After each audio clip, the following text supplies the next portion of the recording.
Who is a virtuous and capable woman that you have in your life? We're going to ask that question today on The Rooted 5.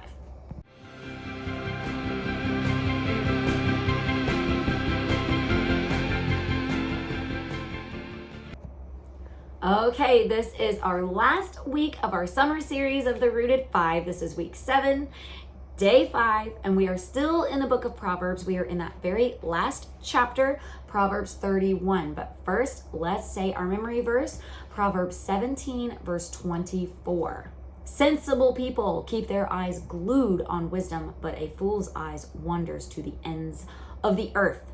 That's Proverbs 17, 24. Sensible people keep their eyes glued on wisdom, but a fool's eyes wander to the ends of the earth.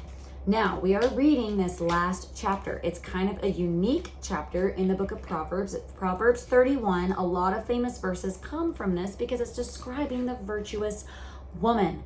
But it says that it is these sayings of King Lemuel contained in this message which his mother taught him. Now, scholars do not know who this king is, so there's many speculations on who it could be. There's no record of a King Lemuel in the Judah kings or the Israel kings. So many speculate it could be a foreign king or a pagan king who decided to follow the Hebrew Israel God Yahweh, okay, the one true God. And his name means belonging to God. So they think it's basically someone who converted, right, to Judaism or to become not Christian because Jesus wasn't alive yet, but anyways, to follow the Hebrew Yahweh God, right? Because there are many pagans. A pagan is someone who worships many gods, right? And not the one true God. So that's what most scholars believe. There's some speculation it could have been Solomon using like a pseudonym, and he's talking about his mom taught him this, like Bathsheba, but there's absolutely no evidence for that. So that's kind of what I looked up and what I learned, but I'm going to be starting this chapter in verse 10. And so for my first question, I will be reading verses 10 through 15. Who can find a virtuous and capable wife? She is more precious than rubies. Her husband can trust her, and she will greatly enrich his life. She brings him good, not harm, all the days of her life. She finds wool and flax and busily spins it. She is like a merchant ship, bringing her food from afar. She gets up before dawn to prepare breakfast for her household and plan the day's work for her servant girls. This woman's already putting me to shame, and it sounds like the sun's not even up yet. So my first question, how is a virtuous and capable wife more precious than rubies? Verses 16 through 18, she goes to inspect a field and buys it. With her earnings, she plants a vineyard. She is energetic and strong, a hard worker. She makes sure her dealings are profitable. Her lamp burns late into the night, and she's probably not watching TV like I do late at night. Question 2, what are some of the characteristics of this virtuous and strong woman? So it describes a lot of characteristics. What were some of those? Verse 19 through 21, her hands are busy spinning thread, her fingers twisting fiber.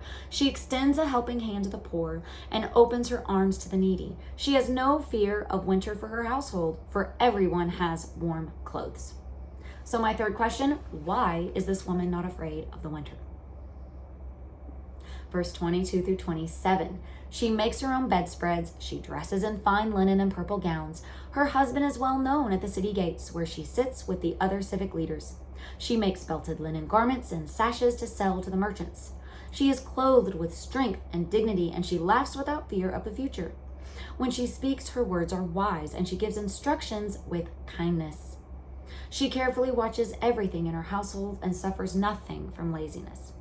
So my fourth question, how does she give instruction? It specifically said she gives instruction in a certain way. How? In verse 28 through 31, her children stand and bless her. Her husband praises her, saying, there are many virtuous and capable women in the world, but you surpass them all. Charm is deceptive and beauty does not last, but a woman who fears the Lord will be greatly praised. Reward her for all she has done. Let her deeds publicly declare her praise. So my last question, what does it mean that charm and beauty, those things don't last, but fearing the Lord is to be praised? What is the author trying to say here?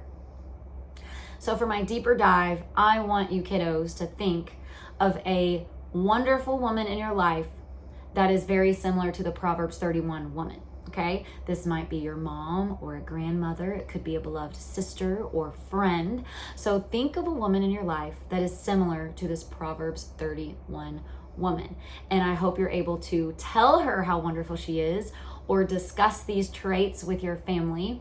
And maybe this is something that you can aspire to. Young ladies, this is something that, I want to be that kind of woman, whether you're married or not. And young men, hey, I want to look for a woman who loves the Lord and who works hard like this, right? So you can do both. You can love the Lord and you can work hard in life. But anyways, that concludes our summer series of the Rooted 5. We will be starting our fall series in August, and I'm really excited about it. We will be starting in Genesis, and I hope to see you there.